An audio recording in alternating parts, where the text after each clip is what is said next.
Hello and welcome back to Quick Tips. This week we're going to take a look at Generative Expand right here in Adobe Photoshop.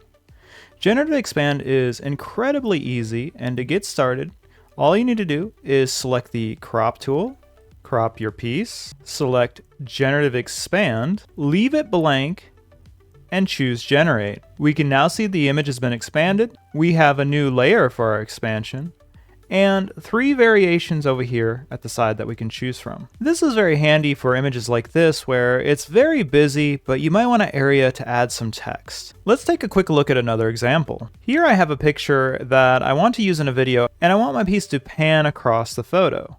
Well, right now it's too short to do that, but again, if I use that crop tool, drag it out to the side, and then go to Generate, we should be able to generate a longer photo that you can use in your piece. Here we can see our photo and our variations.